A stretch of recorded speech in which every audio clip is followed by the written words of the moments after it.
الحمد لله رب العالمين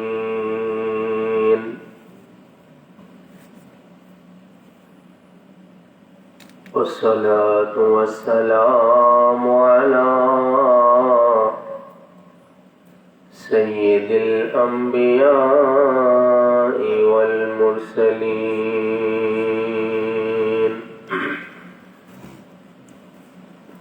وعلى آله وأهل بيته طيبين والطاهرين أجمعين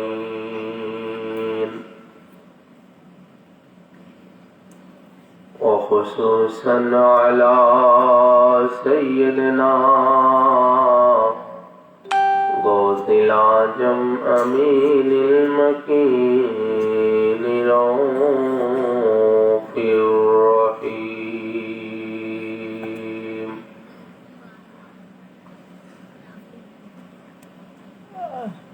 أعوذ بالله من الشيطان الرجيم بسم الله الرحمن الرحيم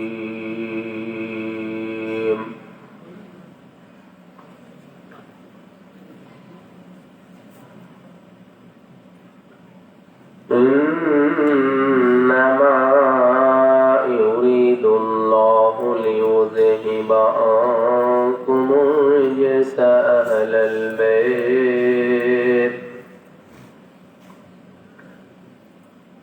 أهل البيت ويطهركم تطهيرا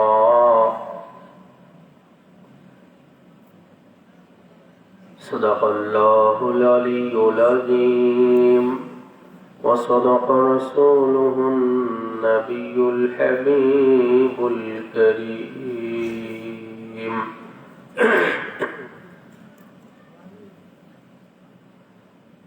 وعن أبي ذر أنه قال وهو آخذ بباب الكعبة سمعت النبي صلى الله عليه وآله وسلم يقول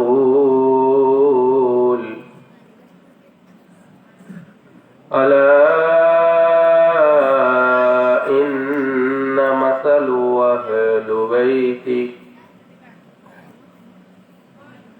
مثل أهل بيتي فيكم مثل سفينة نوح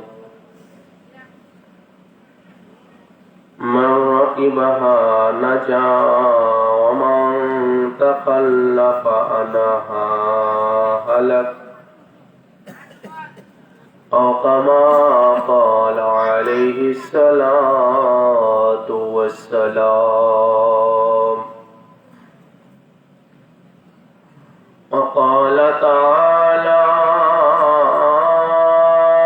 إن الله وملائكته يصلون على النبي يا أيها الذين آمنوا صلوا عليه وسلموا تسليما اللهم صل على سيدنا مولانا محمد وعلى آل سيدنا مولانا محمد اللهم صل على سيدنا مولانا محمد وعلى آل سيدنا شفيعنا محمد فقير ملجا ضعيف كماوى ويتيم كوالي غلام كمولا اللهم صل على سيدنا مولانا محمد وعلى آل سيدنا شفيعنا محمد मुअज्जज़ हाज़रीन व सामीन इकराम, आशिकान व मुहिब्बान मुस्तफ़ा व अहले बैत मुस्तफ़ा व जदरान शुहदाए करबला, आज এই বায়ুখোলা মসজিদ শরীফ প্রাঙ্গণে আয়োজিত বাৎসরিক এই ওয়াজ মাহফিলে আগত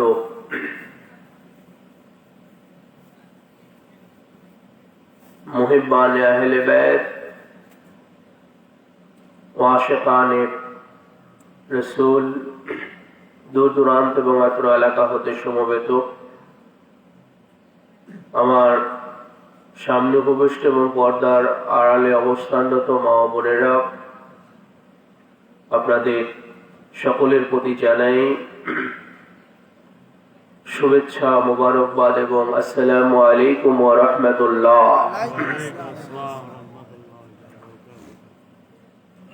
আমাদের জিন্দেগীর শেষ লক্ষ্যটা থাকে এই দুনিয়াতে যে আমরা জিন্দেগি লাভ করেছি, একটা জীবন আমরা পেয়েছি।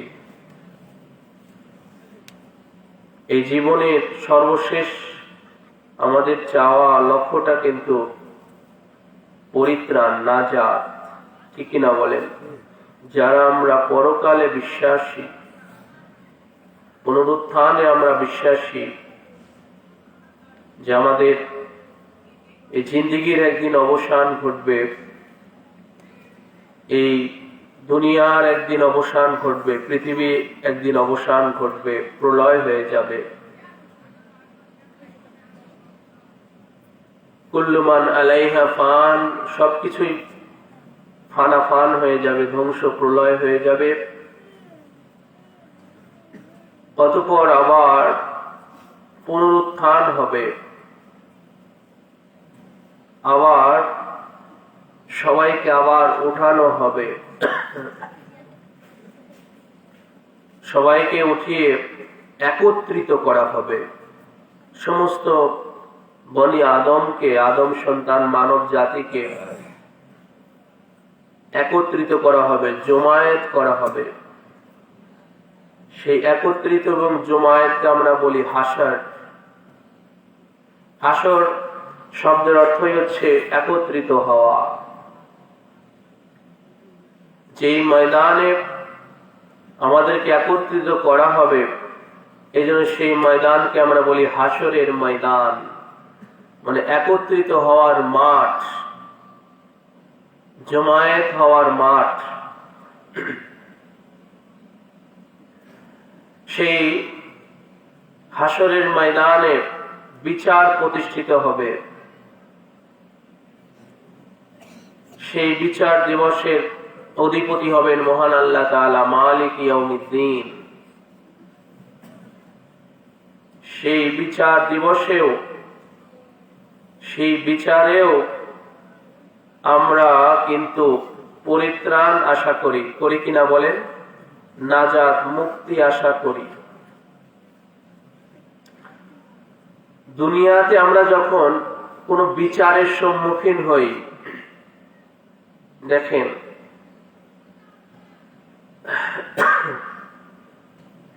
আমরা যদি অপরাধ করেও যদি কোনো বিচারের সম্মুখীন হই, তারপরেও আমরা মুক্তি আশা করি কি করি না? বলেন, করি কি করি না? যত অপরাধী হোক, তারপরে একজন উকিল ধরে কিনা, বলেন ধরে কি ধরে না? তো সেই উকিল তো তার পক্ষেই কথা বলে বিচারের মজলিসে, ঠিক কিনা বলেন? তার পক্ষেই কিন্তু কথা বলে, তার মক্কেলকে বাঁচানোর চেষ্টা করে। মক্কেল মানে যিনি উকিল ধরেন ওনাকে মক্কেল বলা হয়। এগুলো আরবি শব্দ, উকিল থেকেই মক্কেল, যিনি উকিল ধরেছেন তাকে মক্কেল বলা হয়। আমাদের তাইলে কিন্তু এটা দেখেন, আমাদের এটা স্বভাবজাত একটা ব্যাপার যে আমরা অপরাধ করলে আমরা মুক্তি আশা করি, শাস্তি থেকে আমরা বাঁচার চেষ্টা করি, উকিল ধরি।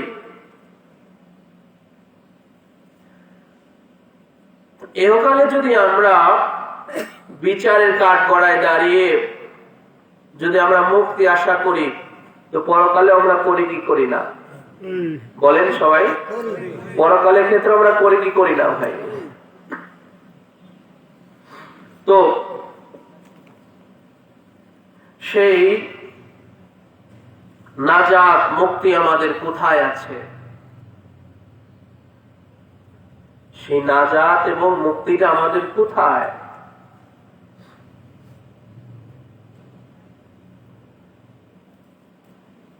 নাজাত এবং মুক্তি সবকিছুরই শেষে। দেখেন, আমাদের একটা বছর ঘুরে যখন রমজান মাস আসে, সেই রমজান মাসকেও যে 3 ভাগে ভাগ করা হয়েছে, শেষের ভাগটা কি বলেন না? নাজাত। প্রথম ভাগটা হচ্ছে রহমত, মাঝের ভাগটা হচ্ছে মাগফিরাত, আর শেষের ভাগটা হচ্ছে নাজাত। দেখেন শেষে, নাজাতটা শেষে। যখন হাসরের ময়দানে যখন বিচার প্রতিষ্ঠিত হবে, মিজান কায়েম হবে, সেখানেও দেখেন নাজাত কিন্তু সর্বশেষ পর্ব। সর্বশেষ পর্ব হচ্ছে নাজাত। হাসরের ময়দানেও বিচার আচার হবে, মিজান কায়েম হবে, পুলসিরাত কায়েম হবে, সর্বশেষ হচ্ছে নাজাত। পুলসিরাত পার দিলেই নাজাত হয়ে গেল, মুক্তি পেয়ে গেল। তো রাসূলুল্লাহ সাল্লাল্লাহু আলাইহি ওয়া সাল্লাম পাকের জবান মুবারক থেকে আহলে বায়াতের শানে যত হাদিস পাক বয়ান হয়েছে, এই হাদিস পাক গুলো নিয়ে সিয়াসিত্তার প্রত্যেকটা গ্রন্থেই একটা করে অধ্যায় রচিত হয়েছে। সিয়াসিত্তার হাদিসের কিতাব, যেগুলো কামিল ক্লাসে পড়ানো হয়, টাইটেল ক্লাসে পড়ানো হয়, যে ক্লাস পাশ করে আমরা মাওলানা হই,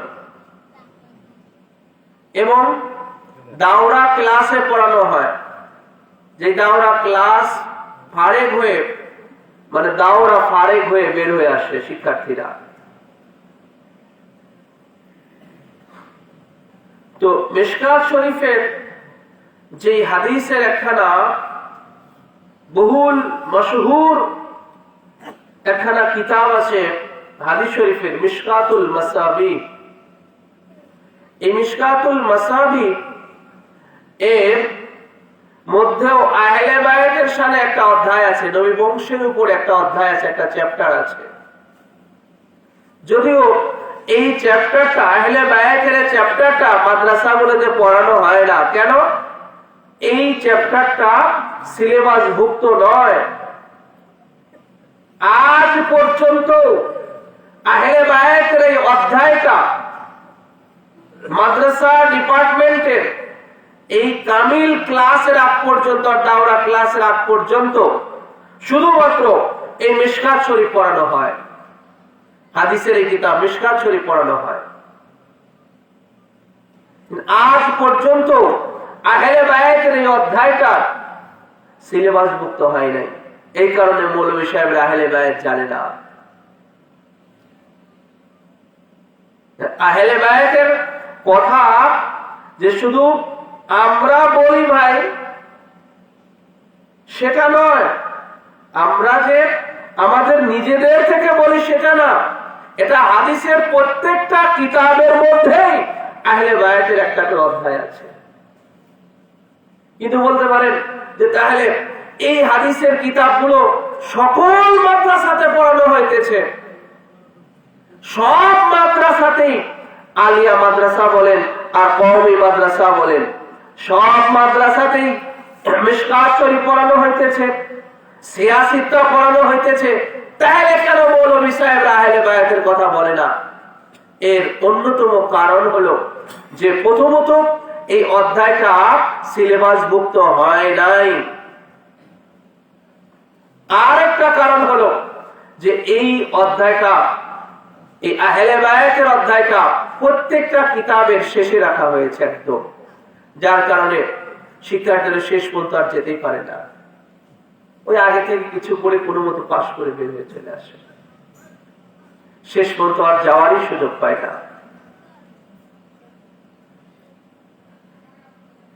তো এই মিশকাত শরীফের যে মানাকিবে আহলে বাইতের নবী সাল্লাল্লাহু আলাইহি ওয়াসাল্লাম যে অধ্যায়টা আছে, সেই অধ্যায়ের একদম শেষের হাদিস,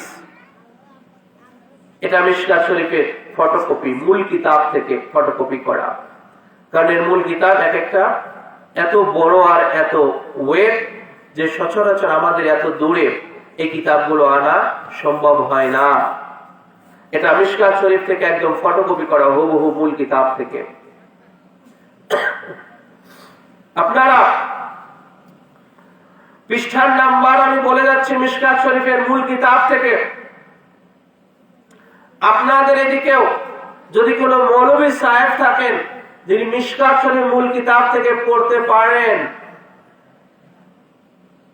তার থেকে আপনারাও জেনে নেবেন যে এই মর্মে আহলে বায়াতের সাথে হাদিস শরীফ আসলে আছে কিনা। এটা আহলে বায়াতের উপরে যে অধ্যায়টা আছে মিশকাত শরীফের মধ্যে, সেই অধ্যায়ের একদম সর্বশেষ হাদিস এটা, যেখানে রাসূল উম্মতের, মানব জাতির নাজাতের দিক নির্দেশনা দিয়ে গেছেন যে হে আমার উম্মত, তোমাদের নাজাতটা কোথায় আছে, তোমাদের মুক্তিটা কোথায় আছে, ধ্বংস থেকে বেঁচে যাওয়া কোথায় আছে।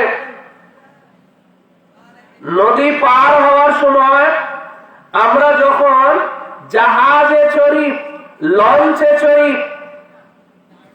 নদীর মাঝে যখন ঢেউ থাকে, নদীতে যখন তুফান উঠে আসে, তো ডুবে যাওয়া মানে একটা ধ্বংস। ডুবে যাওয়া মানে কি ভাই বলেন? ধ্বংস, জীবনের ধ্বংস, জানের ধ্বংস, মালের ধ্বংস, ঠিক কিনা বলেন? যার যার কাছে মাল আছে সব জলে বিসর্জন চলে যাবে, জাহাজটা ধ্বংস হয়ে গেল, ওটাকে আর পাওয়া যাবে না। ধ্বংস, জানের ধ্বংস, মালের ধ্বংস হয়ে যায়, জলের মধ্যে সব বিসর্জন হয়ে যায়, সব ধ্বংস হয়ে যায় পানির মধ্যে। আর তুফান থেকে যখন আমি আপনি নদী পার হয়ে বেঁচে যখন, তো জাহাজটা যখন কুলে যখন ভিড়ে যায়, আমি আপনি যখন নদীর ওই পারে নেমে যাই, তখন হয়ে গেল ধ্বংস থেকে আমি আপনি নাজাত পেলাম, ঠিক কিনা বলেন? তখন আবার আপনার ধ্বংস হওয়া থেকে নাজাত পেলাম, পরিত্রাণ পেলাম, মুক্তি পেলাম। আমার আপনার জানের মুক্তি হলো, মালের মুক্তি হলো ধ্বংস হওয়া থেকে। এই যে দুনিয়ায় আমরা চলতেছি, একটা ভব নদী পার হয়ে যাচ্ছি, ঠিক কিনা বলেন? একটা ভব নদী আমরা পাড়ি দিচ্ছি ভাই। একটা কল্পনা করেন এই জীবনটাকে, যে আমি আপনি একটা ভব নদী পাড়ি দিচ্ছি, একটা সাগর পাড়ি দিচ্ছি।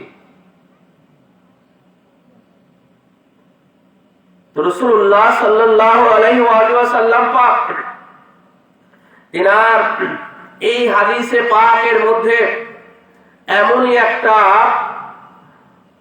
চিত্র আমাদের মাঝে তুলে ধরেছেন যে হে মানব জাতি, হে আমার উম্মতেরা, তোমাদের জীবনটা কিন্তু এইরকম, তোমরা একটা নদী পাড়ি দিচ্ছ, এই পার থেকে ওপারে। এই নদী, এই নদীর মধ্যে ঝড় হইতেছে, এই নদীতে তুফান হইতেছে, এই নদীতে ঢেউয়ের প্রতিকূলতা আছে। এই তুফান, এই ঝড়, এই ঢেউয়ের প্রতিকূলতাকে উপেক্ষা করে যারা পার হয়ে ওপারে তীরে যারা ভিড়তে পারবে তারাই হলো সফল, তারাই কামিয়াব, তারা নাজাত পেয়ে গেল। সুবহানাল্লাহ।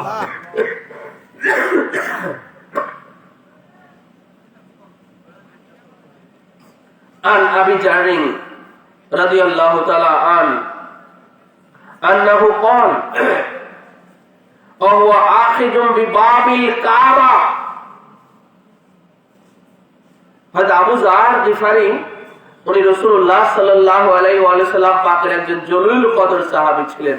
খুব গভীর মনোযোগ দিয়ে খেয়াল করবেন ভাই, কারণ আমাদের বাংলাদেশের প্রেক্ষাপটেও জেনে রাখবেন মাহফিল হাজার হাজার হইতেছে।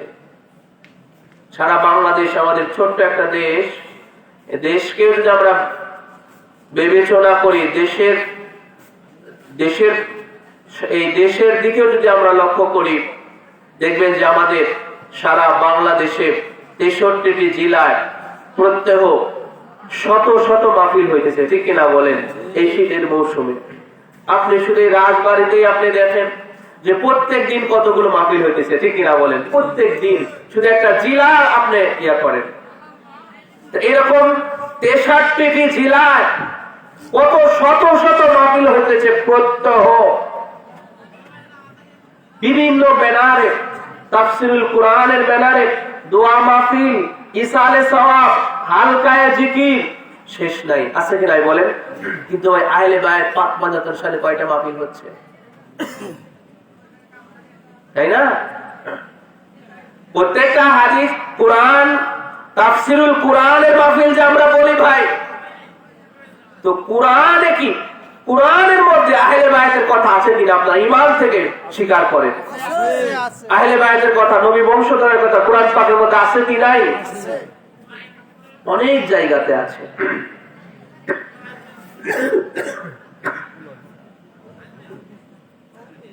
কিন্তু তাফসিরুল কোরআনের মাহফিল হইতেছে, কিন্তু আহলে বায়াতের কিন্তু কথা হইতেছে না, ঠিক কিনা বলেন? আহলে বায়াতের কথা হচ্ছে না। ইসালে সওয়াবের মাহফিল হচ্ছে, দোয়ার মাহফিল হচ্ছে, হালকায়ে জিকিরের মাহফিল হচ্ছে, কিন্তু সেখানে কিন্তু আহলে বায়াতের কথা নাই। এই জন্য আপনারা গভীর মনোযোগ দিয়ে খেয়াল করবেন, কেন যে আপনারা আজকে আহলে বায়াতের জিকিরের একটা মাহফিলে আসছেন, সোহাদায়ে কারবালার জিকিরের মাহফিলে আসছেন ভাই। নাজাত, মুক্তি রাসূলুল্লাহ সাল্লাল্লাহু আলাইহি ওয়াসাল্লাম আহলে বায়াতের মধ্যে আল্লাহ রাসূল নিহিত রেখেছেন। এটাই আজকে আমার আলোচনায় এই হাদিস শরীফ থেকে ফুটে উঠবে ইনশাআল্লাহ। হযরতে আবু যার গিফারি তিনি এই হাদিস শরীফটা বর্ণনা করতেছেন। তিনি রাসূলুল্লাহর একজন আশিকে রাসূল সাহাবী ছিলেন, এবং তিনি যখন এই হাদিস শরীফটা বর্ণনা করেন তখন তিনি কাবা শরীফের দরজা ধরে নিলেন। কাবা শরীফের দরজা, যেটা কিন্তু অনেক হাজী সাহেবরা মক্কা শরীফে গিয়ে হজ করতে গিয়ে বা উমরা করতে গিয়ে সবার কিন্তু এই কাবা ঘরের দরজার এই চৌকাঠ ধরার সৌভাগ্য সুযোগ হয় না, সবাই পারে না। হাজরে আসওয়াদ ওখানে সবাই চাপতে পারে না, ভিড়তে পারে না। ওই কাবা ঘরের দরজা এটা সবাই ধরতে পারে না, কারণ ওখানে এত ভিড় থাকে, ওখানে চাপা সবার পক্ষে সম্ভব হয় না, দূর থেকে তাওয়াফ করে চলে আসে। তো হযরত আবু যার গিফারি তিনি যখন এই হাদিস শরীফটা বর্ণনা করতেছিলেন তখন তিনি কাবা ঘরের ঘরের দরজা ধরে বলতেছিলেন। তো কাবা ঘরের দরজা এটা তো অত্যন্ত গুরুত্বপূর্ণ একটা জায়গা, ঠিক কিনা বলেন? গুরুত্বপূর্ণ একটা জায়গা কাবা ঘরের দরজা। সেই দরজা ধরে তিনি হাদিস শরীফটা বলতেছেন। তার মানে আমরা যখন, যেমন আমরা অনেক সময় বাচ্চাদের মাথা ছুঁয়ে অনেক সময় অনেক কথা বলি, বাচ্চাদের মাথার উপর হাত রেখে বলি কি বলি না? কেন বলি? নিজের এই কথাটার গুরুত্ব বোঝানোর জন্য, যে আমার এই কথাটা অত্যন্ত গুরুত্বপূর্ণ এবং অত্যন্ত বাহক, মহান সত্য কথা। নিজের সত্যতা এটাকে প্রমাণ করার জন্য, কঠিন করে বোঝানোর জন্য বাচ্চাদের মাথায় হাত রাখি, কোরআন শরীফের উপরে হাত রাখি, ঠিক কিনা বলেন? তো আবু জাহল কি কারণে কাবা ঘরে এরকম দরজা ধরে বলতেছেন? কেন? যে উনি নিজে স্বয়ং রাসূলুল্লাহ থেকে এই কথাটা, এই বাণীটা শুনেছেন, গুরুত্ব বোঝানোর জন্য। তিনি তো এমনিও বলতে পারতেন সাহাবায়ে কেরামের মাঝে আমি রাসূলুল্লাহ থেকে এই বাণীটা শুনেছি, কিন্তু কাবা ঘরের দরজা ধরে বলতেছেন কেন? যে কথাটা অত্যন্ত গুরুত্বপূর্ণ। কথাটা কি বুঝলেন ভাই?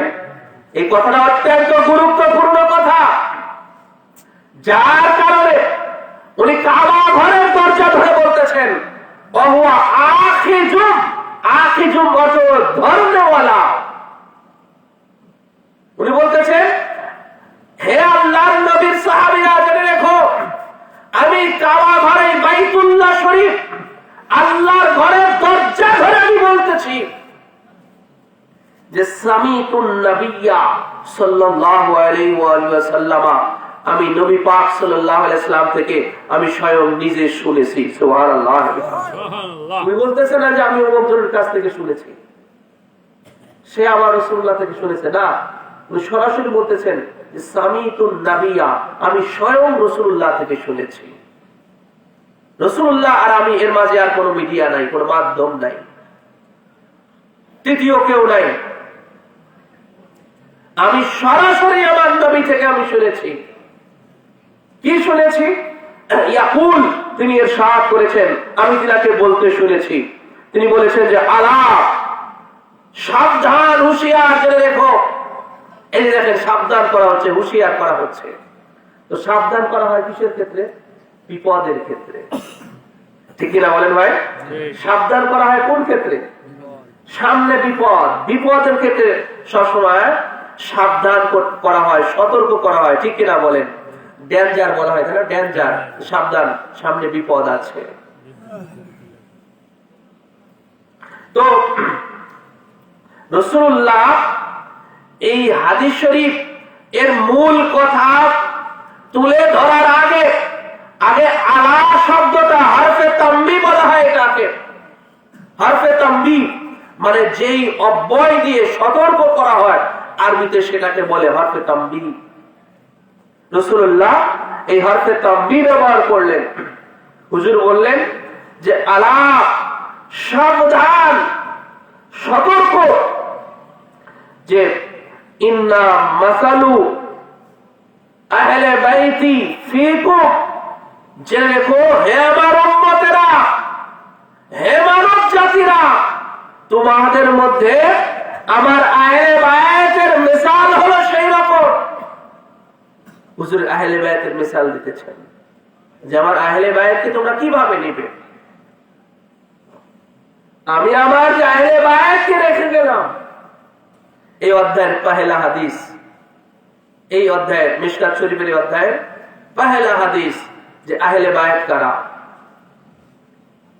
সবাই জেনে রাখবেন ভাই। কারণ বিশেষ করে যারা প্রবীণ আছেন, এখানে যারা প্রবীণ আছেন তারা হয়তো আহলে বায়াতের কথা শুনে থাকবেন, কিন্তু যারা ইয়াং আছেন ভাই, ইয়াং জেনারেশন আছেন যারা, আপনাদেরকে আহলে বায়াত জানতে হবে, আহলে বায়াত বুঝতে হবে ভাই। কেন? যে আহলে বায়াতের বুকের তাজা রক্তের বিনিময়ে এই ইসলাম আমরা পেয়েছি। কারণ কারবালার ময়দানে সেদিন আমাকে বলা হয়েছে যে কারবালার উপরে কিছু বলার জন্য। তো কারবালা শুধু প্রবীণদের জন্য না, জেনে রাখবেন, ইয়াং জেনারেশন যুবকদেরকেও কারবালাকে জানতে হবে। যুবক ভাইরা যারা আছেন, আপনাদের উদাত্ত আহ্বান জানাবো, কারবালাকে জানেন। কারণ কারবালায় সেদিন মওলা হুসাইন তিনি বৃদ্ধ ছিলেন, তিনি শুধু একা সেদিন শহীদ হননি। কারবালা হযরত আব্বাস আলমদার তিনি হয়তো বৃদ্ধ ছিলেন, কিন্তু ওনারা শুধু শহীদ হয় নাই, কারবালায় আহলে বায়াতের ইয়াং যারা যুবক যারা, তারাও কিন্তু নিজের বুকের তাজা রক্ত সেদিন কারবালার ময়দানে উজাড় করে দিয়েছিলেন। তাই ইয়াং জেনারেশন ভাই বোনদেরকে বলবো, আপনারাও কারবালাকে জানেন, কারবালাকে বোঝেন। কারবালায় সেদিন ইমামে আলী মাকাম মওলা হুসাইন আলাইহিস সালামের নবীন জওয়ান ওনার বড় সাহেবজাদা হযরত আলী আকবর আলাইহিস সালাম, ওনার বয়স ছিল সর্বোচ্চ 22 বছর। কত বছর বললাম? 22 বছর। ইয়াং টকবগে যুবক, যিনাকে বলা হতো শাবিহে রাসূল, ওনাকে শাবিহে রাসূল বলা হতো, যিনি হুবহু রাসূলুল্লাহর মতো দেখতে ছিলেন, এই জন্য ওনাকে শাবিহে রাসূল বলা হতো। সেই আলী আকবর আলাইহিস সালাম ইমাম হুসাইন আলাইহিস সালামের বড় সাহেবজাদা, সেদিন কিন্তু তিনিও কারবালাতে বুকের তাজা রক্ত উজাড় করে দিয়েছিলেন, নিজের জানকে কুরবানি করে। যিনি কারবালার ময়দানে সেই ইয়াজিদি দুশমনদের মধ্যে তিনি ঝেঁপে পড়ে, যখন ওনার ওষ্ঠ, এই ওনার কণ্ঠ নালী জিহ্বা শুকিয়ে ওষ্ঠ কাঠের মতো হয়ে গিয়েছিল, 3 দিনের বোকা পেয়াসা, ক্ষুধার্ত এবং তৃষ্ণার্থ, উনি সেই ময়দান হতে, কারবালার ময়দান হতে আবার তাবুতে ফিরে এসে ইমামে হুসাইন আলাইহিস সালামের কাছে উনি আরজি করেছিলেন যে, আব্বাজান, আমাকে কি এক ফোঁটা পানি দেয়া যায়? তখন ইমামে হুসাইন আলাইহিস সালাম বলেছিলেন যে, বেটা আলী আকবর, আমার কাছে তো কোনো পানি নাই, তবে তুমি আজ বেটা হয়ে পিতার কাছে পানি চেয়েছো।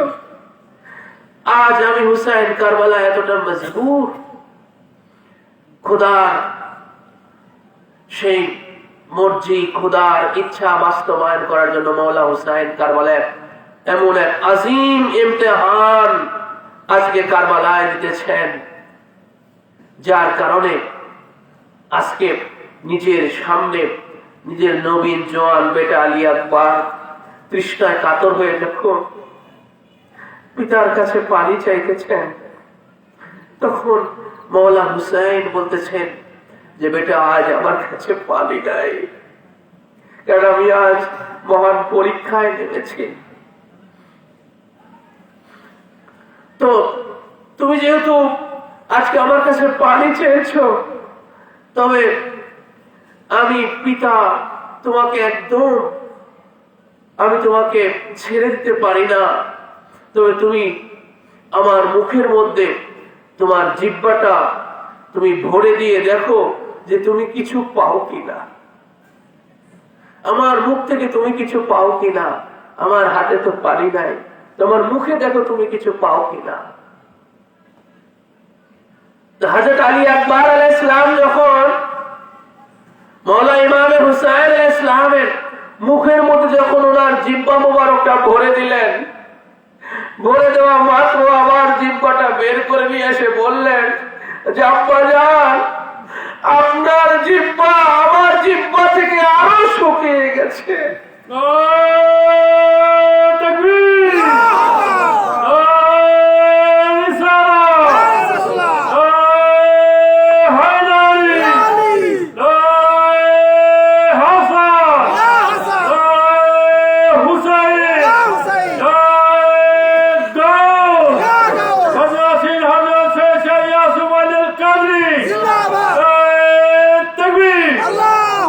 বর্ষার আঘাতে সেই দিন সাইয়েদনা হযরত আলী আকবর আলাইহিসসালাম কারবালার জমিনে শহীদ হয়েছিলেন। তিনি একজন ইয়াং ছিলেন ভাই। এই জন্য আমরা ইয়াং জেনারেশনদেরকে আমরা আহ্বান করি যে যুব সমাজ ভাইরা, আপনারা কারবালাকে জানেন, কারবালাকে বোঝেন। কারণ কারবালায় সেদিন আপনারা যারা 20 বছর 22 বছরের ইয়াং, আপনাদের এরকমই বয়সের ছিলেন হযরত আলী আকবর, যিনি কারবালায় শহীদ হয়েছিলেন। এই জন্য আপনারা যদি মনে করেন যে আমরা কারবালাকে বুঝবো বয়স হওয়ার পরে, বড় হওয়ার পরে, বৃদ্ধ হওয়ার পরে, না, আপনি যে বয়সে আছেন সেই বয়সই কারবালায় আছে, জেনে রাখবেন। আপনি 22 বছরের যুবক আছেন, 22 বছরই কারবালা আছে, 22 বছরের জন্যই কারবালা আছে। আপনি 10 থেকে 12 বছরের বালক, সেটাও কারবালায় আছে, যে সেই দিন হযরত সাইয়েদনা আবুল কাসেম আলাইহিসসালাম বড় ইমাম পাক হযরত হাসান আলাইহিসসালামের বেটা ছিলেন। তিনি ওই 10-12 বছরের বালক ছিলেন। তিনিও কিন্তু সেই দিন কারবালাতে নিজেকে কুরবানি করে কারবালার জমিনে টুকরা টুকরা হয়ে গিয়েছিলেন। তিনি যখন শহীদ হয়েছিলেন, ওনার এই দেহ মুবারক আর ওনার দেহ মুবারক একত্রিত অবস্থায় ছিল না, টুকরা টুকরা হয়ে পড়েছিল কারবালাতে। ইমাম হুসাইন আলাইহিসসালাম যখন ওনার লাশ মুবারক আনতে গিয়েছিলেন, এক জায়গাতে পান নাই। উনি দেখলেন যে আবুল কাসেম, তিনার দেহ মুবারক টুকরা টুকরা হয়ে পড়ে আছে, একত্রিত করে নিয়ে আসলেন। তো ভাই, এগুলো তো কারবালার ট্র্যাজেডি, এগুলো তো ঘটে যাওয়া ঘটনা। এটা কোনো নাট্যকারের লেখা নাটক না। এর চেয়ে আরো ছোট ছিলেন আবুল কাসেম আলাইহিসসালাম থেকে, আরো ছোট ছিলেন হযরত যায়েনব সালামুল্লাহি আলাইহা, শের খুদা মাওলা আলী খাতুনে জান্নাত পাকে আথারের বড় শাহজাদি পাক হযরত যায়েনব, মা খাতুনে জান্নাত পাকে আথারের বড় বেটি, মাওলা আলী আলাইহিস সালামের বড় বেটি হযরত যায়েনব, সেই দিন তিনিও তিনার কোলের 2 বাচ্চাকে নিয়ে কারবালায় চলে গিয়েছিলেন। ওনার স্বামী মদিনা শরীফে ছিলেন, আর হযরত যায়েনব উনি ওনার কোলের 2 ছেলেকে, ছোট ছোট 2, যারা ঘোড়াতে চড়তে পারেন না, ওনাদের বয়স এইরকম ছিল যে ওনারা ঘোড়াতে চড়তে পারেন না। সেই দিন হযরত যায়েনব উনিও কিন্তু সেই কারবালাতে ওনার এই কোলের 2 বাচ্চাকে উনি কুরবানি করে দিয়েছিলেন। শিশু, যারা শিশু অবস্থায় ছিল, যাদের ময়দানে, কারবালার ময়দানে পাঠানোর জন্য হযরত যায়েনব সালামুল্লাহি আলাইহা যখন ইমাম আলী মাকামের কাছে আরজি জানালেন যে ভাইজান, আজ আপনার এই বোন আপনার কাছে ভিখারি হয়ে আজকে চাইতে এসেছে। ইমাম পাক বললেন যে বোন যায়েনব, আজ আমি বড় অসহায় গরিব আছি, তুমি আমার কাছে কি চাইবে, চাও। তখন হযরত যায়েনব ওনার এই কোলের 2 বাচ্চাকে ডাকলেন, যারা যুদ্ধের সাজোয়া মা নিজে সাজিয়েছেন, যুদ্ধের সাজোয়ায় সাজিয়েছেন। যখন ওনার 2 বেটাকে ডাকলেন, ইমাম আলী মাকামের সামনে যখন ওনার এই 2 ভাগ্নে যুদ্ধের সাজোয়ায় সেজে যখন হাজির হলেন, তখন ইমাম পাক বললেন যে বোন যায়েনব, এটা কি হচ্ছে, তুমি আমার কাছে কি চাইতে যাইতেছ? তখন যায়েনব বললেন যে ভাইজান, আমি আমার এই 2 বেটাকে আপনার জন্য আমি কুরবানি করে দিতে চাই। তখন ইমাম পাক বললেন যে জায়নাব, তুমি কাদেরকে নিয়ে বেঁচে থাকবে? তোমার কোল খালি হয়ে যাবে। তখন জায়নাব সালামুল্লাহ আলাইহা বললেন যে ভাইজান, আমি আমার কথা চিন্তা করছি না, কিন্তু যখন আমি আমার আম্মা জানের সামনে সম্মুখীন হব, আমার আম্মা জানের কাছে আমি যখন যাব, আম্মা জান খাতুনে আতারবান যখন আমাকে জিজ্ঞাসা করবেন যে বেটি জায়নাব, সেই দিন কঠিন কারবালায় আমার বেটা হুসাইনের পাশে তো তুমি ছিলে, তো তুমি আমার হুসাইনের জন্য তুমি কি করেছিলে? সেই দিন যেন আমি আমার আম্মা জানের সামনে আমি বড় মুখ করে বলতে পারি যে আম্মা জান, আমি আপনার হুসাইনের জন্য আমি আমার কোলের দুই বেটাকে আমি কোরবানি করে দিয়েছি। আমি যেন বড় মুখ করে আমার আম্মা জানের কাছে বলতে পারি। ভাই, কারবালা কি দেখেন, কারবালাকে বোঝেন, কারবালাকে জানেন, তাহলে আমার আপনার ধর্মের অন্তর্নিহিত যে ব্যাপারগুলো আছে, বিষয়গুলো আছে, এগুলো আমার আপনার হৃদয়ের মধ্যে জাগ্রত হবে যে ধর্ম আসলে কি, ধর্ম আসলে কি। ধর্ম ভাই শুধু আমল না, জেনে রাখবেন, ধর্ম শুধু আমল না,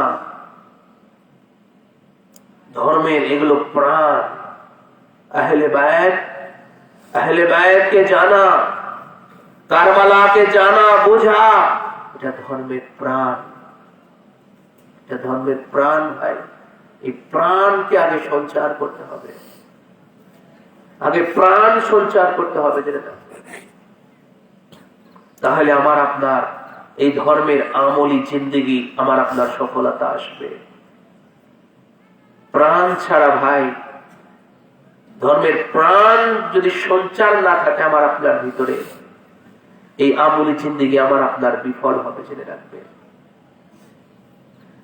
এই জন্য ইমাম আলী মাকাম মৌলা হুসাইন আলাইহিস সালাম সেই দিন ওই নাজাতের তরিকে কায়েম করার জন্য সেদিন কারবালায় মৌলা হুসাইন এই মহান আত্মহুতির, মহান ত্যাগের মহিমা পেশ করেছিলেন।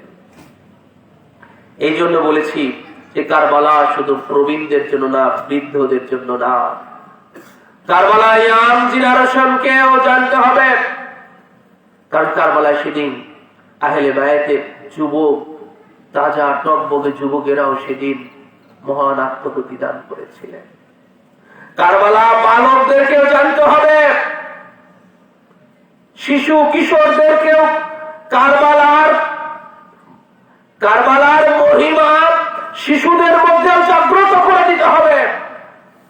কারণ কারবালায় সেদিন শিশু আবুল কাসেম, তিনিও কারবালায় শহীদ হয়েছেন। ইব্রাহিম ও মুহাম্মদ, আউন ও মুহাম্মদ, তারাও কারবালায় শহীদ হয়েছেন।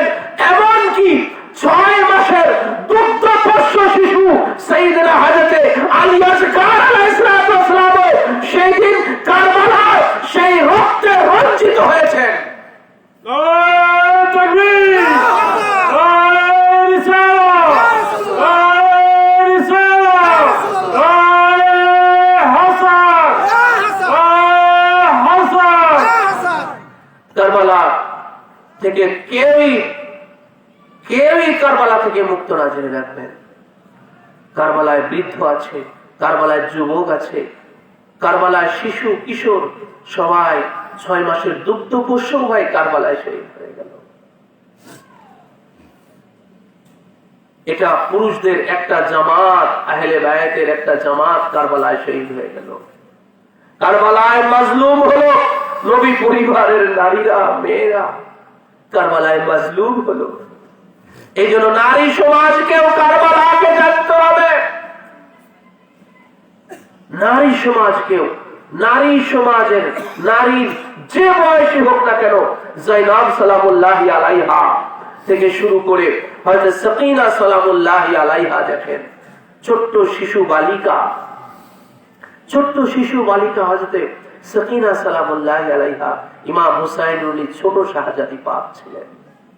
তিনিও কারবালার নির্মম মাজলুমা। হযরত সকিনার উপরে যে কত জুলুম নিপীড়ন হয়েছে, সেই ছোট্ট বালিকা শিশু হযরত সকিনা, যিনি ইমাম হুসাইন আলাইহিস সালামের এত মুহাব্বতের ছিলেন, এত আদরের ছিলেন। প্রত্যেক পিতাই তার ছোট মেয়েটাকে বেশি আদর করে থাকে, ঠিক কিনা বলেন? আমরা তো ভাই পিতা আছি, আমরাও মা আছি, আমরাও পিতা আছি। তো মাওলা হুসাইন তিনি তো সেদিন পিতা ছিলেন, ছিলেন কিনা ভাই? তো ভাই আমরা পিতা, আমি আপনি যখন পিতা, আমার আপনার ছেলে পেয়ের প্রতি একটা মহব্বত আছে, তো মাওলা হুসাইনের ছিল না? ভাই বলেন না, ছিল না? কিন্তু দেখেন সেই মোহাম্মত গুলো মাওলা হুসাইন কিভাবে আল্লাহর জন্য আল্লাহর রাহে কুরবানি করে দিতেছেন সেই মোহাম্মতের বেটা বেটিদেরকে। মাওলা হুসাইন যদি চাইতেন যে না আমার বেটা আলী আকবর সে বেঁচে থাকতো কিনা, আল্লাহর রাহে কুরবানি করে দিয়েছেন। মাওলা হুসাইন যদি চাইতেন যে না আমার 6 মাসের শিশু আলী আসগরের শহীদ হওয়ার দরকার নাই, আমি পিতা হয়ে এই দুগ্ধ পশু 6 মাসের আলী আসগরের রক্ত দেখে আমি সবর করতে পারবো না, আমি ধৈর্যের উপরে থাকতে পারবো না, থাক আমার আলী আসগর মায়ের কোলে থাক, আমি ওকে ফোরাতের কোলে দিব না। তাহলে ইমাম মাওলা যদি এটা চাইতেন হতো তো ভাই নাকি? কিন্তু দেখেন সেই আলী আসগর আলাইহিস সালামকেও নিজের কোলের উপরে ইমাম হুসাইন পিতা হয়ে নিজের কোলের উপরে নিজের বাহুর উপরে শহীদ করালেন। ধৈর্য কাকে বলে সেটা কারবালাকে দেখতে হবে যে ধৈর্য কি, ধৈর্য ধারণ কাকে বলে। এই জমিনের বুকে মাওলা হুসাইন আলাইহিস সালামের উপরে আর কেউ নাই। কোন নবী রাসূলের পক্ষেও এমন ধৈর্য ধারণ করা কোন নবীর পক্ষেও সম্ভব ছিল না, যে ধৈর্য মাওলা হুসাইন কারবালায় ধরেছেন। প্রত্যেক নবী জানতেন সেই দিন, প্রত্যেক নবী জানতেন যে কারবালায় কি হবে এবং কারবালায় যে কি ধৈর্যের পরীক্ষা দেওয়া লাগবে। কোন নবীও এই ধৈর্যের পরীক্ষার ফেস হওয়ার সাহস পান নাই। এই জন্য ভাই প্রত্যেক নবীর জীবনীতে আসছে যে তারা উম্মতের কাছে নিপীড়িত হয়ে নির্যাতিত হয়ে আল্লাহর কাছে ধ্বংস কামনা করেছে এবং আল্লাহ ধ্বংস নাজিল করে করে সেই উম্মতদেরকে ধ্বংস করে দিয়েছে। আছে কি নাই ভাই? আপনারা বিভিন্ন নবীদের জীবনী পড়ে দেখেন, পূর্ববর্তী নবীদের জীবনী পড়ে দেখেন যে তারা উম্মতের দ্বারা যখন নির্যাতিত হয়েছে আল্লাহর কাছে গজব নাজিল চেয়েছে, আল্লাহ তাদের গজব নাজিল করেওছে। কিন্তু ভাই আমার নবীর জীবনে এরকম একটা দৃষ্টান্ত আছে? বলেন না ভাই একটু, কেউ দৃষ্টান্ত কেউ পেশ করতে পারবে? আমার নবীও তো নির্যাতিত হয়েছে, হয়েছে কিনা ভাই? আমার নবীর পথে কাটা দেওয়া হয়েছে না? নবীর পিঠের উপরে নারী ভুলি দেওয়া হয়েছে না? নবীর মাথায় পাথর মারা হয়েছে না? নবীর দান মুবারকে মারা হয়েছে না? নবীকে গালিগালাজ করা হয়েছে না? বলেন হয়েছে কিনা? নবীর উপরে আঙ্গুল তোলা হয়েছে কিনা? নবীকে আক্রমণ করা হয়েছে কিনা? নবীর ঘরে আক্রমণ করা হয়েছে কিনা? নবীর ঘরে পাওয়া মাত্র নবীকে হত্যা করা হবে, নবী পাকের সাথে যুদ্ধ বিগ্রহ করতে আসছে কিনা? বলেন আসছে কিনা? তো যুদ্ধ মানে কি? সুযোগ পাইলে আমার নবীকে মেরে দিত, ঠিক কিনা বলেন? কিন্তু আমার নবী ভাই কারো গজব নাজিল চেয়েছে আল্লাহর কাছে?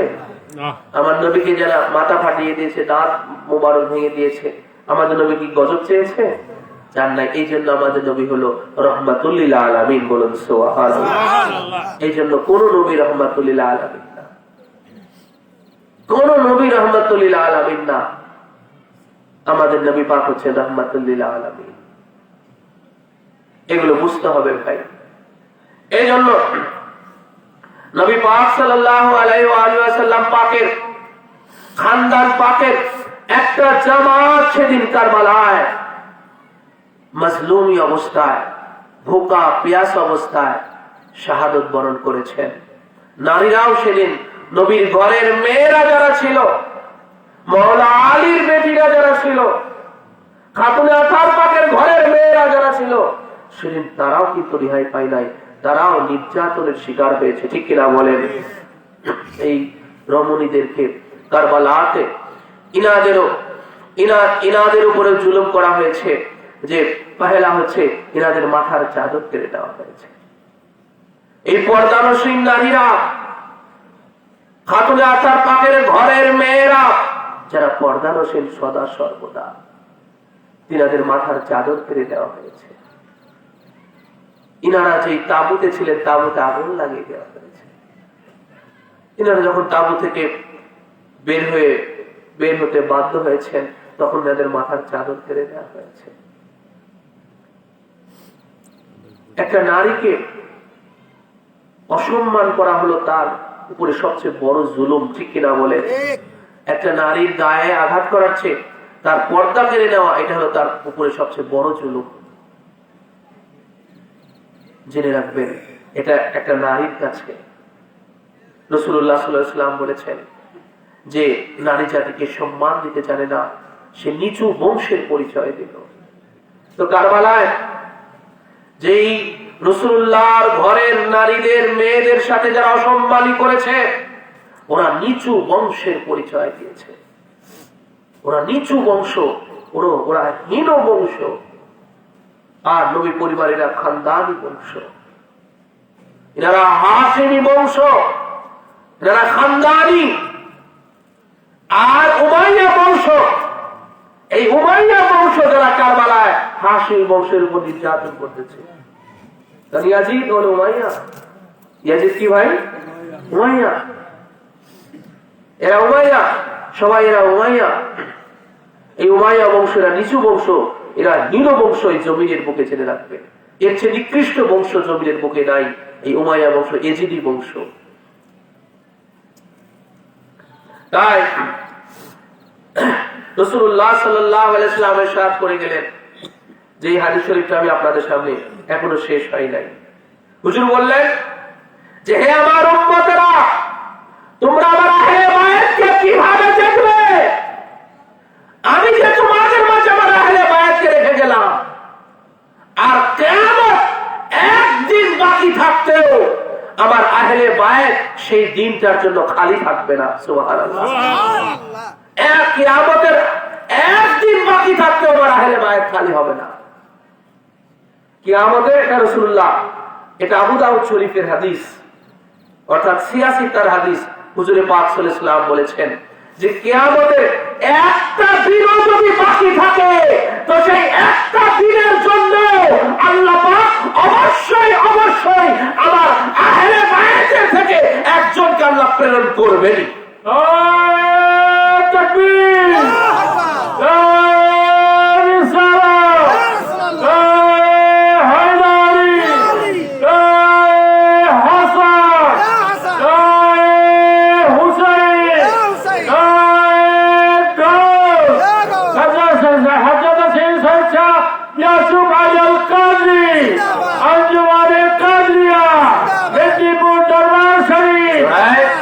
হুজুর বলছেন যে কিয়ামতের শেষ দিন পর্যন্ত আমার আহলে বায়াতের একজন হলেও থাকবে, একজন হলেও থাকবে আমার আহলে বায়াতের। অর্থাৎ আমার আলী ফাতেমা এদের সন্তান থেকে একজন হলেও থাকবে। কারণ ভাই আহলে বায়াত কিন্তু আলী ফাতেমার সন্তানের বাইরে আর কেউ নাই। এই ফয়সালা কে দিয়ে গেছে? বলেন, কে দিয়ে গেছে? স্বয়ং রাসূলুল্লাহ দিয়ে গেছেন। আমি যেটা বলতেছিলাম, এই অধ্যায়ের পহেলা হাদিস মিশকাত শরীফের আহলে বায়াতের অধ্যায়ের প্রথম হাদিস হযরত সাদ ইবনে আবি ওয়াক্কাস রাদিয়াল্লাহু তাআলা আনহু বর্ণনা করেছেন যে লাম্মা নাযালা হাযিহিল আয়া নাদু আবনানা ওয়া আবনাকুম দা রাসূলুল্লাহ সাল্লাল্লাহু আলাইহি ওয়া আলিহি ওয়াসাল্লাম আলিয়ান ওয়া ফাতিমাতা ওয়া হাসানান ওয়া হুসাইনান ফাকালা হাউলাই আল্লাহুম্মা হাউলাই আহলে বাইতি। যখন সূরা আলে ইমরানের 61 নম্বর আয়াত, যেটাকে আয়াতে মুবাহিলা বলা হয়, চ্যালেঞ্জের আয়াত বলা হয়, সেই আয়াত পাঠখানা যখন নাজিল হলো, হযরতে সাদ ইবনে আবি ওয়াক্কাস রাদিয়াল্লাহু আনহু তিনি বলতেছেন যে রাসূলুল্লাহ তখন ডাকলেন, সুবহানাল্লাহ, হুজুর ডাকলেন তাকে আলিয়ান, হযরত আলীকে ডাকলেন। তো ভাই হুজুর যদি হয়তো আলীকে ডাকে আর একজন আসবে না, আলী আসবে, ঠিক কিনা বলে? ওয়া ফাতেমাতা, হযরত ফাতেমাকে ডাকলেন।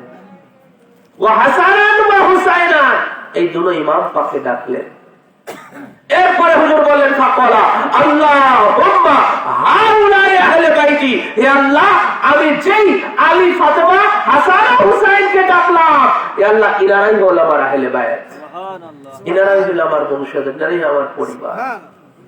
এই ফয়সালা তো স্বয়ং আল্লাহ রাসূল দিয়ে গেছেন। ভাই এখন এই ফয়সালা যদি কেউ না মানে, রাসূলের সাথে তার বোঝাপড়া, ঠিক কিনা বলে? আমাদের সাথে তার কোনো বোঝাপড়া নাই। অনেকে বলে, আমাদেরকে বলে, আমরা বৃদ্ধি করলাদেরকে বলে যে আপনারা শুধু হযরত ফাতেমাকে আহলে বায়াত বলেন। হ্যাঁ, তো রাসূলের তো আরো বিটি ছিলেন, হযরত জয়নাব ছিলেন, উম্মে কুলসুম ছিলেন, রুকাইয়া ছিলেন, তাদেরকে তো আহলে বায়াত বলেন না। আপনাদের বাংলাদেশে কি বলবো ভাই? আমি এই যে গত এই কিছুদিন আগে আমার প্রিয় মুর্শিদ আমার আকা মাওলার কাফেলাতে উমরাতে গিয়েছিলাম, মক্কা শরীফে, মদিনা শরীফে। তো মদিনা শরীফে জান্নাতুল বাকিতে খাতুনে আথার পাকের যে রওজা শরীফ, এখন তো ওরা অনেকটা নিশ্চিহ্ন করে রাখছে, খুঁজে পাওয়া বড় মুশকিল। নিজে নিজে না মানে পরিচিত লোক থেকে না চিনে নিলে মানে বোঝা যায় না, কোনো চিহ্ন নাই, কোনো সাইনবোর্ড নাই, নাম নিশানা নাই। আর ওদের ওখানে যারা ডিউটি করতেছে বড় বড় জুব্বা বা কাব্বা পরে, শায়েখ বেশ ধরে, হ্যাঁ, ওদের কাছে জিজ্ঞাসা করলে ওরা রেগে যায়, জিজ্ঞাসা করলে চটে যায় আরো। তো আমি জিজ্ঞাসা করলাম জান্নাতুল বাকিতে, যে কয়েকবার গেলাম, একবার। তো আমি তো এই প্রথম গিয়েছি জান্নাতুল বাকিতে, তো আমি তো চিনে নিলাম যে এটাই হলো খাতুনে আথার পাকের রওজা পাক। ওই সামান্য একটু চিহ্ন আছে পাথর দিয়ে চারপাশে, নির্দিষ্ট একটা জায়গা হাশিমিদের জন্য ওখানে। তা আমি চিনে নিলাম। তো রওজা মুবারক সোজা করে ওই এক শায়েখকে ডাকলাম। তো উনি যখন আসলেন, তোনাকে আমি জিজ্ঞাসা করলাম যে আয়না কবরে ফাতেমাতুজ জাহরা বিনতে রাসূল সাল্লাল্লাহু আলাইহি ওয়াসাল্লাম। আরবিতে জিজ্ঞাসা করলাম, ওরা তার বাংলা বুঝবে না। তখনই যাহা মাত্র ভাই আমি মানে আমার নিজের অভিজ্ঞতার কথা আপনাদের সাথে শেয়ার হইতেছি। দেখেন, খোদ খাতুনে আথার পাকের রওজা পাকের পাশেই গেছে যখন আমি জিজ্ঞাসা করতেছি, তখন দেখেন কতটা ধিক্কারের সম্মুখীন হলাম আমি, যে আমি কেন হযরত ফাতেমার কথা নির্দিষ্ট করে জিজ্ঞাসা করলাম।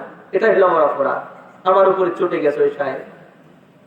সে বলতেছে যে কেন তুমি মাখসুস করতেছ, শুধু ফাতেমাকে কেন মাখসুস করতেছ, শুধু ফাতেমারটা কেন জানতে চাইতেছ? তোমরা শুধু কেন ফাতেমারটা জিগাও, রুকাইয়ারটা তো জিগাও না, জাইনাবেরটা তো জিগাও না, উম্মে কুলসুমেরটা জিগাও না, শুধু ফাতেমারটা কেন জিগাও? মাখসুস করো কেন? মাখসুস ওরা নির্দিষ্ট করে জানতে চাইছি যে রাসূলুল্লাহর বেটি হয়তো ফাতেমাতুজ জাহরা, উনার কবর মোবারক কোনটা, এটা আমি জিজ্ঞাসা করছি। তো কবর মোবারক কোনটা আমি তো দেখতেইছি, ও তো আমার এই চালাকি বুঝবে না, তাই না? আমি তো দেখতেইছি সামনে, আমি তো দেখতেছি জিয়ারত করতেছি, কিন্তু আমার উদ্দেশ্য হলো ভাই ওর সাথে কথা বলে আমার ওখানে কিছুক্ষণ দাঁড়িয়ে থাকা। কেন? যে ওখানে দাঁড়ানো যায় না। ওর সিস্টেমই হলো জান্নাতুল বাকি দিকে আপনি দাঁড়াতে পারবেন না, আপনাকে সবসময় রানিং ইপার রাখবে, ওরা শুধু রানিং ইপার রাখবে। কোথাও দাঁড়াবেন, সাথে সাথে দেখবেন যে আপনার পিছনে পুলিশ এসে হাজির। হ্যাঁ, ও আপনাকে রানিং ইপার রাখবে, সবসময় রানিং ইপার। আর জান্নাতুল বাকিতে গেটে ঢোকা মাত্রই হচ্ছে খাতুনে আথার পাকের রওজা পাক, বড় ইমাম পাকের রওজা পাক, ঢোকা মাত্রই। এজন্য ওই জায়গাতে আরো দাঁড়াতে দেয় না। একটু ভিতরে যাওয়ার পরে যে যে কবরগুলো ওইদিকে যাওয়া তো একটু দাঁড়ানো যাবে, হ্যাঁ, কিন্তু ঢোকার সাথে সাথেই যে এই খাতুনে জান্নাত পাক, বড় ইমাম পাক, ইমাম জয়নুল আবেদিন আলাইহিস সালাম, ওনাদের যে রওজা মোবারক, ওখানে একটু দাঁড়াতে পারবেন না, একদম রানিং পার, খালি রানিং, দাঁড়ানো মাত্র দেখবেন যে আপনার পুলিশ এসে আপনার কাছে হাজির, আপনাকে সামনে আগায় দিবে। তো আমার এটা হলো টেকনিক ছিল যে একজনের সাথে যখন আমি কথা বলতে থাকবো তখন আমার এখানে দাঁড়ানোর সুযোগ আছে, তখন আমি কিছুক্ষণ দাঁড়িয়ে থাকতে পারবো। এই জন্য ওর সাথে দেখে আমি টকিংটা করছি। তো টকিংটা ছিল এই ধর একটা মানে তার সাথে আমি ঝগড়া করতেছি, তখন আমি বললাম যে ভাই, খাতুনে আতার হাতে ফাতেমাতুজ জাহরা, তাকে তো আমি মাখসুস করছি না, স্বয়ং আল্লাহ রাসূল ওনাকে মাখসুস করেছেন। সুবহানাল্লাহ। ঠিক কি না বলেন? স্বয়ং আল্লাহ রাসূল ওনাকে মাখসুস করেছেন। আমি বললাম যে রাসূলুল্লাহ সাল্লাল্লাহু আলাইহি ওয়াসাল্লামের সাথে ফরমায়া হুজুরই তো ওনাকে মাখসুস করেছেন, হুজুরই তো বলেছেন যে আলিয়া ওয়া ফাতেমাতা ওয়া হাসানা ওয়া হুসাইনা ফাকালা আল্লাহুম্মা হাউলা আহলে বাইতি। রাসূলুল্লাহ তো বলেছেন ফাতেমাতু বিদআতুম মিন্নি, ফাতেমাই হলো আমার দেহের টুকরা, ফাতেমাই হলো আমার কলিজার টুকরা। সুবহানাল্লাহ। আমি একটার পর একটা হাদিস শরীফ বলতেছি, তখন বাংলায় তো আর কিছু বুঝবে না, হাদিস বলে তোরা বুঝবে যে খাতুনে আতার পাকের সানে যে হাদিস শরীফ আল্লাহ রাসূল বলে গেছেন, এর একটা হরফও কারো সাথে বলেন নাই, এর একটা হরফও কারো সাথে বলেন নাই যে হাদিসের খাতুনে আতার পাকের সানে বলে গেছেন। আমি এইগুলো চটচট করে বলতেছি, চটচট করে বলতেছি, বুঝতে পেরেছেন? তো এই হলো ব্যাপার ভাই। এই জন্য আমাদের কিছু বাঙালিও আছে, দেখবেন আমাদেরকে বলে, দোষারোপ করে বলে যে এই মেদিনীপুর ওয়ালারা তোমরা খালি, মানে আহলে বায়াতের অনুসারী যারা, শুধু মেদিনীপুর বলে না, তোমরা খালি এই হযরত ফাতেমাকে তোমরা আহলে বায়াত বলো, রাসূলুল্লাহ যে আরো বেরিয়েছে তাদেরকে কেন আহলে বায়াত বলে না? আরে ভাই, এই জবাব তো তোমরা চাইবা স্বয়ং রাসূলুল্লাহর কাছে, আমাদের কাছে কেন? এটা জানতে চাইবা স্বয়ং রাসূলুল্লাহর কাছে তোমরা, যে রাসূলুল্লাহ কেন শুধু খাতুনে জান্নাত ওনার বেটি হযরত ফাতেমাকে আহলে বায়াতের মধ্যে অন্তর্ভুক্ত করেছেন, আর কাউকে না। ঠিক কি না বলেন? কোন বিবিও না আর কোন মেয়েও না, সে রুকাইয়া হোক, চাইনা হোক, উম্মে কুলসুম হোক, তারা রাসূলুল্লাহ যে রকমের বেটি হোক, সে পালিতা হোক আর যে রকমই হোক, তাদেরকে আহলে বায়াতের স্বীকৃতি দেন নাই আল্লাহ রাসূল। এটা তো সহিহ হাদিস এগুলো ভাই, সিয়াসিতার মধ্যে, মিশকাত শরীফের মধ্যে এইভাবে আসে। কেবল শুধু ফাতেমাকে রাসূলুল্লাহ নিজের আহলে বায়াতের স্বীকৃতি দিয়েছেন। আমার আপনার কিছু করার আছে ভাই? বলেন, স্বীকার করেন একটু, আমার আপনার কিছু করার আছে? কারো যদি এটাতে আপত্তি হয়, এ ব্যাপারে যদি কারো আপত্তি হয়, তাহলে সেই ফয়সালা রাসূলুল্লাহর সাথে তার করা উচিত, আমাদের সাথে না। ঠিক কিনা বলেন? রাসূলুল্লাহর সাথে ভাই তুমি সেই ফয়সালা করো যে রাসূলুল্লাহ আপনি শুধু কেন আপনার একজন বেটি কেন আহলে বায়াতের ফয়সালা, রাসূলুল্লাহর সাথে কি ফয়সালা? হুজুর আকরাম সাল্লাল্লাহু আলাইহি ওয়াসাল্লাম ইরশাদ ফরমাচ্ছেন যে হে আমার উম্মতেরা, আমি যে আমার আহলে বায়াতকে তোমাদের মধ্যে রেখে যাচ্ছি, যে কিয়ামতের শেষ দিন পর্যন্ত আমার আহলে বায়াতের একজন হলেও তোমাদের মধ্যে থাকবে, এটা আল্লাহ পাকই রাখবেন। সুবহানাল্লাহ। এ রাখার জিম্মাদারি, এ রাখার দায়িত্ব স্বয়ং খোদা তাআলা লা বা'আসাল্লাহু রাসূলুল্লাহ বলেছেন, লা বা'আসাল্লাহু মিন আহলি বাইতি, অবশ্যই অবশ্যই আল্লাহ পাকই প্রেরণ করবেন কিয়ামতের শেষ দিন পর্যন্ত হলেও আমার আহলে বায়াতের একজনকে আল্লাহ পাক তিনি প্রেরণ করবেন, অবশ্যই প্রেরণ করবেন। লা বা'আসাল্লাহু, অবশ্যই আল্লাহ পাক প্রেরণ করবেন।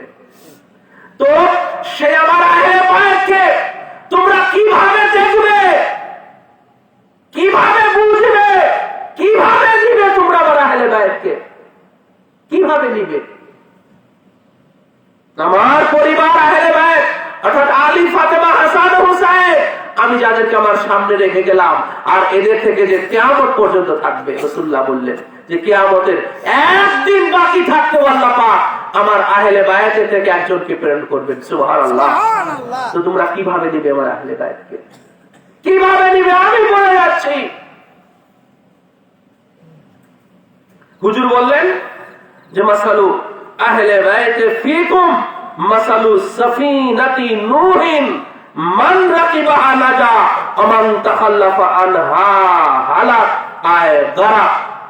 হুজুর বললেন যে জেনে দেখো যে আমার আহলে বাইত তোমাদের মধ্যে সেই অবস্থা নিয়ে থাকবে, সেই মর্যাদা নিয়ে থাকবে, সেই হালাত নিয়ে থাকবে, সেই অবস্থা নিয়ে থাকবে যেমন নূহ নবীর সেই মহাপ্লাবনের সময় যেমন তার সেই সফিনাটা ছিল, তার তরিকা, নূহ নবীর সেই নৌকা ছিল, নূহ নবীর সেই তরিকা যেই রকম ছিল, যেই অবস্থানে ছিল, ঠিক তোমাদের মধ্যে আমার আহলে বাইত সেই অবস্থানে আছে। সুবহানাল্লাহ। এবার তোমরা কিভাবে নিবে এখন তোমরা বুঝো। তোমাদের শের আকল এবার গোর হিসাব তোমরা করে নাও, এবারে তাহলে তোমরা আমার আহলে বাইতকে কিভাবে নিবে। কেন? যে সেই দিন নূহ নবীর সেই কিস্তিতে ওনার জন্ম দেওয়া সন্তান সেও যখন ওই কিস্তিতে ওঠে নাই, সেও ধ্বংস হয়েছে। ঠিক কিনা বলেন? ওই যে আমি শুরুতে বলে আসছিলাম ভাই যে আমরা একটা ভব নদী পাড়ে দিতেছি, যেই নদীতে ঢেউ, ঝড় আর তুফান। ঠিক কিনা বলেন? যেই নদীতে কি ঝড়, তুফান আর ঢেউ, সেই ভব নদী আমরা পাড়ে দিতেছি, জেনে রাখবেন। যেমন নূহ নবীর জামানায় পৃথিবীতে কিয়ামতের আগ পর্যন্ত এমন জলোচ্ছ্বাস আর হবে কিনা কারো জানা নাই। নূহ নবীর জামানায় যে জলোচ্ছ্বাস হয়েছিল, ঠিক কিনা বলেন? সেই জলোচ্ছ্বাস কিসের 88 আর 90 কিসের কি। যত আপনারা প্রবীণ যারা আছেন, আমি তো অল্প বয়সী, আপনারা যারা প্রবীণ ব্যক্তিত্ব আছেন, আপনারা আমার চেয়ে আরো বড় বড় জলোচ্ছ্বাস দিয়ে দেখছেন, আপনারা প্লাবন দেখছেন, তাই না? নদী ভাবন দেখছেন, প্লাবন দেখছেন আপনারা। সেই নূহ নবীর কাছে এগুলো কিচ্ছু না। নূহ নবীর জামানায় যে প্লাবন হয়েছে তার কিচ্ছু না। কারণ পৃথিবীর এমন কোন জায়গা ছিল না যে ওটা জান্নাত ছিল। হিমালয় এবারে যেটা পৃথিবীর সর্বোচ্চ শৃঙ্গ, সবচেয়ে উঁচু পাহাড়, সেটাও পানির নিচে ছিল। তাহলে বোঝেন যে প্লাবনটা কেমন, কোথা থেকে যে পানি আসছিল, আল্লাহ কি মহিমা। পৃথিবীর এমন কোন পাহাড়ও ছিল না যে পাহাড় জান্নাত ছিল। সরজমিন তো দূরের কথা। সরজমিন, এই যে সরজমিন যেটা আমরা বসবাস করি, এই সরজমিন তো দূরের কথা, পৃথিবীতে এমন কোন পাহাড়ও ছিল না যে পাহাড়টা জান্নাত ছিল, যে পাহাড়ের উপরে গিয়ে মানুষ আশ্রয় নেবে, এমন পাহাড়ও জান্নাত ছিল না। তাহলে মনে করেন কিরকম প্লাবনটা হয়েছিল।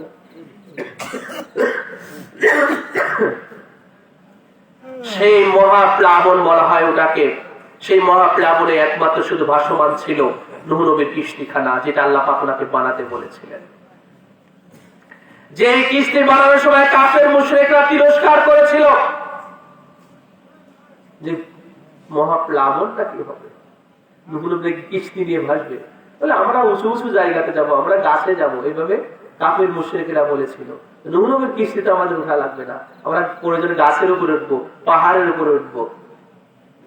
পাহাড়ের উপরে উঠেও তারা কি নিস্তার পায় নাই, কারণ পাহাড় গুলো ভেসে গেছে। নূহ নবীর সামনে তার নিজের ছেলে কেনান পানিতে ডুবে যাচ্ছে, যখন সর্বশেষ গলা পর্যন্ত পানি, যখন কোমর পর্যন্ত পানি হয়ে গেছে, নূহ নবী তাকে ডাকে যে কেনান আসো, আমার কিস্তিতে উঠে যাও। বলে না, আমি আপনার কিস্তিতে উঠবো না। যখন গলা পর্যন্ত পানি হয়ে গেল, বাপ তো জন্ম দিয়েছে তো, তাই না? সূরা হুদের 25 এবং 26 নম্বর আয়াত পাক আপনারা পড়ে দেখেন। সূরা হুদ, আমি বলে দিচ্ছি, সূরা হুদ 25 এবং 26 নম্বর আয়াত পাক পড়ে দেখেন, এই কথাটা আসছে। যে নূহ আলাইহিস সালাম আল্লাহকে ডেকে বললেন, আল্লাহকে ডাক দিয়ে বললেন যে হে আল্লাহ, হে আমার রব, ও তো আমারই বেটা, ইন্না ইবনি, ও তো আমারই বেটা, আমারই ছেলে। ইবনি মানে আমার ছেলে। আমি না আলী, আমার পরিবার হতে, আমার পরিবারের, আমার ঘরের আমারই ছেলে ও। তখন আল্লাহ পাক নূহ আলাইহিস সালামকে ডাক দিয়ে বললেন যে হে নূহ, ক্বালা ইয়া নূহ আন্নাহু লাইসা মিন আহলিকা। যে আল্লাহ নূহ আলাইহিস সালামকে ডাক দিয়ে বললেন, এই যে নূহ, সে তোমার ঘরের ছেলে হতে পারে, সে তোমার ঘরের হতে পারে, কিন্তু জেনে রেখো সে তোমার ছেলে হতে পারে, কিন্তু সে তোমার পরিবারের অন্তর্ভুক্ত আর নাই। পরিবার থেকে সে কেটে পড়ছে, পরিবার থেকে কেটে গেছে সে, কারণ সে বেলাইনে চলে গেছে, শয়তানের পথ অবলম্বন করেছে। সে তোমার উপর ঈমান আনে নাই, কিস্তিতে ওঠে নাই। গভীর মনোযোগ খেয়াল করবেন। আল্লাহ রাসূল ভাই কেন আহলে বায়তকে, মওলা আলীকে, খাতুনে আতহার পাককে, ইমাম হাসান ও হুসাইনকে, শাহেনশাহ বাগদাদ পাককে, আহলে বায়তের মওলা আলীর যত বেটাগুলো আছেন, যত সন্তানগুলো আছেন, কারা? মওলা আলীর বেটা কারা? ইমাম হাসান ও হুসাইন। বড় পীর শাহেনশাহ বাগদাদ হুজুর গৌসুল আজম দস্তগীর, তিনি মওলা আলীর বেটা। আমরা যেই খানদান পাককে ধরেছি মেদিনীপুর দরবার শরীফে, ইনারা স্বয়ং মওলা আলীর বেটা। বলি সুবহানাল্লাহ বলেন। মঙ্গলকোট শরীফের গৌসে সানিফা, উনি মওলা আলীর বেটা, ইমাম হাসান হুসাইনের বেটা, গৌসে পাকের বেটা। মেদিনীপুরের মওলা পাক, উনি মওলা আলীর বেটা। সুবহানাল্লাহ বলেন। আমাদের ছিলেন আকা মওলা বড় হুজুর পাক কেবলা ও কাবা, তিনি স্বয়ং মওলা আলীর বেটা ছিলেন, তিনি শাহেনশাহ বাগদাদ পাকের বেটা ছিলেন। এবং বর্তমান গদিনশীন যিনি আছেন, হিজ হালিনেস সাইয়্যিদুনা মালজানা ও মুর্শিদুনা হযরত সৈয়দ শাহ ইয়াসুফ আলী আল কাদরি আল হাসানি আল হুসাইন আল বাগদাদি, তিনি রাসূলুল্লাহর বেটা আছেন 36তম, তিনি মওলা আলীর বেটা আছেন 35তম, তিনি গৌসে পাক শাহেনশাহ বাগদাদ পাকের বেটা আছেন 23তম। এরা আহলে বায়ত আছেন ভাই, নবী পরিবারের এনারা সদস্য আছেন।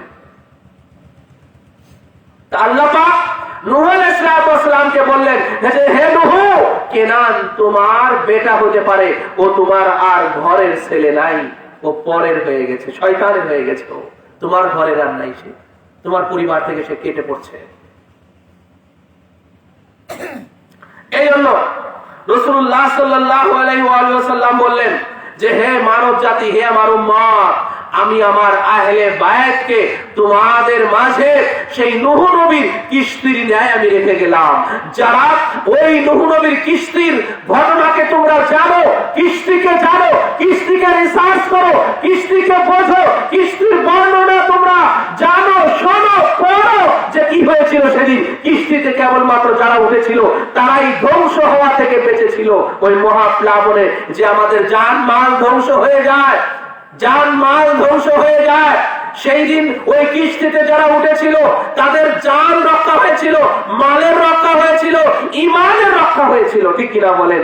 ওই দিন, সেই দিন যে নূহ নবীর কিস্তিতে যারা উঠেছিল তাদের শুধু জান মাল রক্ষা হয় নাই, তাদের ঈমানটা রক্ষা হয়েছে।